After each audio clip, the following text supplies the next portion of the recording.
Bonjour tout le monde, bienvenue sur TV Bruit pour ce deuxième épisode de L'Effeuillage. Pour celles et ceux qui ne nous connaissent pas, TV Bruit, on est une web télé associative et participative. Et à travers les interviews de L'Effeuillage, on vient décrypter avec nos invités qu'est-ce que c'est que le travail d'enquête. Aujourd'hui, je suis ravi d'être avec Emma Conquet, qui est journaliste entre autres chez Mediacité et qui a publié en septembre une enquête dont elle va nous parler aujourd'hui. Bonjour Emma. Bonjour. Et est-ce que déjà tu peux te présenter et essayer de nous résumer en quelques phrases, même si je sais que c'est toujours difficile, ce travail d'enquête que tu as mené. Alors je m'appelle Emma Conquet, je suis journaliste indépendante, je travaille avec différents médias, notamment Mediacité. Et en septembre dernier, donc, j'ai révélé une enquête. L'histoire elle est en 3 temps. D'abord en 2001, où un prêtre du Lot, à 1 heure de Toulouse, agresse sexuellement un jeune de 13 ans pendant plusieurs années, jusqu'à ses 16 ans, sans que cela ne se sache. En 2013, lui décide finalement de porter plainte. Il va y avoir un procès à huis clos et le prêtre sera condamné pour agression sexuelle. Le jeune qui s'appelle donc Mickaël décide de poursuivre malgré tout son séminaire, parce qu'entre-temps il était devenu séminariste, mais les évêques décident de le renvoyer. Et en plus de ça, de garder le secret sur l'affaire et de laisser en poste l'agresseur. Et donc, il y a 1 an, Mickaël a décidé de sortir du silence et d'en parler. La particularité de cette enquête, il faut commencer par ça, c'est que je connais très bien la victime, je connais aussi très bien l'agresseur, parce que je viens moi-même du Lot et on a grandi dans le même village avec Mickaël, on se connaît très bien depuis toujours. Je pense qu'il faut démystifier déjà le fait que certaines enquêtes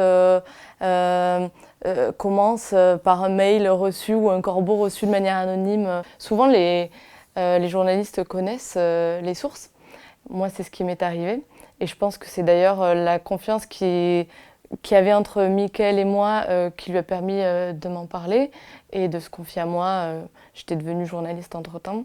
C'est comme ça qu'il y a quelques années, je crois 3 ans, il a commencé brièvement à me parler de ce qui s'était passé, mais à chaque fois, il ne posait pas les mots, il ne s'impliquait pas dans cette histoire. Il me parlait toujours d'un prêtre sur lequel il fallait que j'enquête. Je ne savais pas quel prêtre. Et en fait, ça a duré à peu près 2-3 ans où progressivement on en reparlait et il me disait un peu plus de cette histoire, jusqu'à me dire que effectivement il avait été victime de ce prêtre et qu'il s'agissait de lui et qu'il voulait que j'en parle. Cette enquête, elle parle d'un sujet bien particulier, elle parle de VSS.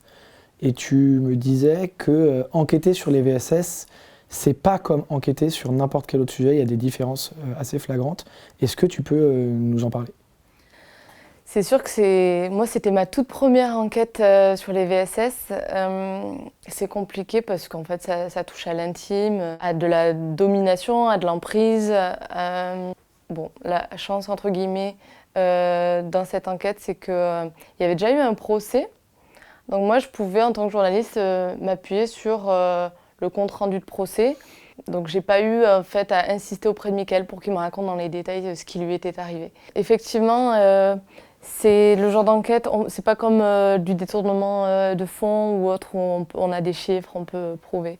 Là, effectivement, c'est la plupart du temps basé sur des témoignages. Par exemple, si cette personne victime de violences sexuelles s'est confiée à un proche ou une proche, on va demander à cette personne si effectivement elle peut confirmer. Ensuite, je pense notamment à des ados qui sont victimes de violences. On va pouvoir le vérifier, par exemple, je dis au hasard, mais sur une chute au niveau des résultats scolaires, ou sur une phase de dépression, ou sur un rendez-vous chez un psy, etc. Donc en plus, ce qu'on voit souvent, c'est que les victimes parlent plusieurs années après. Là, les faits remontent à 20 ans. Donc moi, j'ai pu m'appuyer sur ce document, sur le compte-rendu de procès, mais parfois on ne peut pas. Donc là, il faut absolument pouvoir recroiser. Donc c'est une méthodologie qui a été mise en place. C'est sûr que ce sont des enquêtes qui sont basées quand même sur la parole des victimes. Et là où toi, ça vient ajouter une couche de difficulté, j'ai l'impression, c'est que non seulement tu es dans le cadre d'une enquête sur les VSS, où donc c'est compliqué, tu as besoin de recroiser les sources, mais toi, tu as enquêté sur des VSS dans le sein de l'Église. Et donc tu as, j'ai l'impression, fait face à un corporatisme assez exacerbé. Oui, c'est ce que ça a révélé. C'est vraiment la protection de l'agresseur par tous les membres du diocèse de Cahors. En fait, je crois qu'il y a, non, j'en suis même sûre, il n'y a aucun autre prêtre qui a accepté de témoigner. Même si en off, il me disait « Non, mais je soutiens Michael, c'est bien ce qu'il a fait, mais je ne veux pas en parler ». Et en fait, c'est ça que ça révèle. Et ne parlons même pas des évêques, donc il y a eu 2 évêques successifs, c'est pour ça que je parle des évêques, qui ont tout fait pour étouffer l'affaire, qui n'ont pas souhaité répondre à mes questions. J'ai dû quand même aller à la messe un dimanche, faire 40 minutes de route pour interpeller l'évêque. Donc ça, c'était une semaine après la publication de l'enquête, pour en fait qu'il réponde à mes questions. Donc je me suis permise de me déplacer jusqu'à l'église de Catius, à la messe, parce que je me doutais qu'il allait remplacer le prêtre en question, qui était mis en cause. Et donc ça n'a pas loupé, il était bien présent, et donc c'est pas un entretien officiel, c'est pas on n'a pas pris rendez-vous dans un café, on n'a pas pu prendre rendez-vous dans un bureau, mais on est dans un espace public, je le rappelle quand même, l'église est un espace public, on est dans un lieu et dans une cérémonie quand même où il y a du public et tout. Donc j'estime que c'est pas un vol de parole que de l'enregistrer. Et je lui dis, voilà, bonjour, j'essaie de vous contacter depuis plusieurs mois. Qu'est-ce que vous avez à répondre aux paroissiens, aux habitants qui sont en colère, en fait, qu'on leur ait caché, comme leur curé, depuis 10 ans, en fait, avait été accusé de pédocriminalité. Et c'est là où il a rebondi en disant « mais ce n'est pas de la pédocriminalité ». Ah bon, pourquoi ? Ben parce que il n'est notifié à aucun moment lors de ce procès qu'il s'agit de pédocriminalité, c'est pas de la pédophilie. Voilà. Et donc ça, c'est quand même une phrase assez forte et assez grave. Donc j'en ai fait un papier, j'ai expliqué un petit peu cet échange. À mes yeux, c'était qu'il rebondissait vraiment sur ce mot-là plutôt que, encore une fois, avoir un mot pour la victime et expliquer peut-être même, pourquoi pas, soyons fous, présenter ses excuses aux paroissiens ou aux gens qui auraient pu être heurtés par ces révélations. Il n'en a pas été, ça n'a pas été le cas. Et donc, à un moment donné, il m'a dit « mais vous m'enregistrez là, de manière assez hostile ». Et alors, moi, je l'ai enregistré, mais je n'ai pas diffusé l'enregistrement. Et d'ailleurs, c'était pas le but. Et est-ce que tu l'as assumé devant lui ? Est-ce que tu lui as dit « oui, je vous enregistre » ? Je sais plus. Je crois que je lui ai même pas répondu. Je crois que j'ai rebondi sur notre question. Quand j'en ai parlé à mon rédacteur en chef, il m'a dit « est-ce que tu as bien enregistré au cas où ?» J'ai dit « oui, j'ai l'enregistrement ». Enquêter sur les VSS, c'est enquêter sur l'intime. Et effectivement, l'intime, il y a beaucoup d'affect, mais est-ce que l'intime, c'est pas aussi très politique ? Ah si, moi je pense aussi que c'est très très politique. Et justement, que ça ne concerne pas, je ne sais plus qui disait, les viols, c'est pas des histoires de sexualité, c'est des histoires de violence. Et c'est ce que ça dit, en fait, ça raconte le patriarcat, ça raconte des rapports de pouvoir, des rapports de domination. Donc là, il y a un double rapport de domination dans cette affaire. C'est donc un prêtre sur un enfant de cœur, parce que Michael était enfant de cœur au moment où il a été violé, et un homme plus âgé sur un jeune. Et donc, oui, c'est très politique. C'est pour ça qu'il faut enquêter dessus, c'est pour ça qu'il faut que les médias creusent davantage cette question, et c'est pour ça que la parole des victimes est hautement politique et très très précieuse. Est-ce qu'en tant que femme, tu questionnes cet intime et ce rapport au patriarcat différemment ? Je pense que oui, parce que c'était dans le cadre d'une autre enquête, quelqu'un m'avait dit de manière très juste, c'est plus facile de dénoncer des violences quand on en subit nous-mêmes. Et en tant que femme, je subis le patriarcat. En plus de ça, je suis féministe et j'ai toute la sensibilité autour de ces questions-là.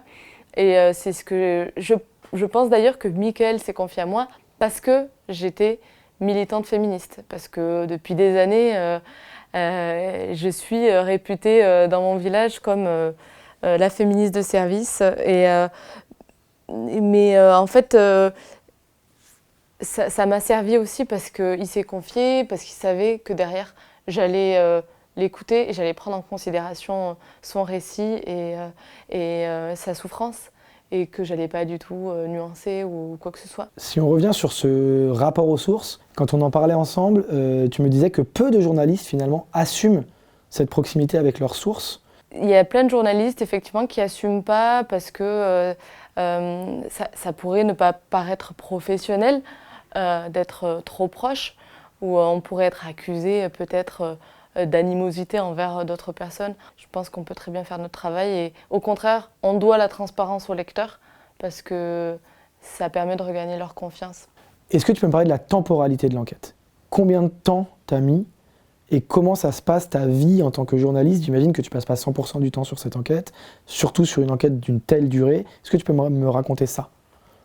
Oui, alors il faut savoir qu'entre le moment où Mickaël me révèle beaucoup plus précisément l'identité du prêtre, lui qui en a été victime et les dates, et la publication de l'enquête, il s'est passé 1 an. Mais pendant 1 an, je n'ai pas fait que travailler sur cette enquête, loin de là. J'ai publié des articles dans plein de médias différents parce que c'est des enquêtes qui prennent beaucoup de temps. On dit souvent que c'est pas les plus rentables, entre guillemets, parce qu'à la fin, on est payé par rapport au nombre de feuillets. On n'est pas payé par rapport au temps travaillé dessus. Et donc, moi, j'ai travaillé sur plein d'autres sujets à côté. Il a mis du temps aussi à se souvenir de tous les détails. Les victimes de violences sexuelles ont parfois des amnésies traumatiques, ce qui était le cas en partie pour Mickaël. Et donc, on revenait dessus, je dirais, 1 fois par mois. On échangeait beaucoup par message, s'il se souvenait de choses. Mais non, ça n'a pas pris tout mon temps. Et de temps en temps, quand il y avait une grosse information, effectivement, je pouvais passer la journée à faire des recherches, mais très ponctuellement. Si on revient sur le moment de la publication, tu me disais l'importance, à un moment dans l'enquête, de ne plus être seul face à son enquête. Et à quel point c'était important d'être dans une équipe avec un rédac-chef qui pouvait nous permettre d'affirmer telle et telle chose sont importantes dans la publication. Et tu me parlais en l'occurrence de la publication d'un des extraits du procès verbal. Est-ce que tu peux me parler de cette anecdote? Quelques jours avant la publication, donc je lui ai fait part d'un document que Mickaël vient de me confier. Il l'avait retrouvé au dernier moment, donc c'est le procès verbal de Norbert Turini, l'actuel archevêque de Montpellier, donc ancien évêque de Cahors, qui au moment du procès, juste avant le procès, avait dit que pour lui, il s'agissait juste simplement d'une histoire d'amour. J'écris à Mickaël pour lui demander est-ce que c'est toujours bon qu'on publie le procès verbal, est-ce que tu es d'accord? Et lui il me dit bah oui, je t'avais dit que c'était bon. Quelques jours après, donc entre-temps, on avait quand même beaucoup échangé avec Mickaël. Il me dit au fait, Emma, il faut que je te dise, tu sais, il y a un extrait du procès verbal que tu as diffusé, j'aurais aimé qu'il soit pas rendu public. Souvent dans les enquêtes, on est tiraillé entre les victimes, qui veulent quand même se protéger, mais je les comprends, de détails qui sont parfois très intimes, et le rédacteur en chef qui va lui plutôt évaluer en fait ce qui est important de diffuser et puis ce qui va faire que l'enquête va avoir beaucoup plus de poids. Et du coup, à cet endroit-là, ça re-questionne quand même cette posture d'affect avec la source. Parce que ce recul et ce choix, il est rendu plus difficile, j'imagine, avec plus la proximité avec la source est importante, plus ce genre de choix il est compliqué, ou je me trompe?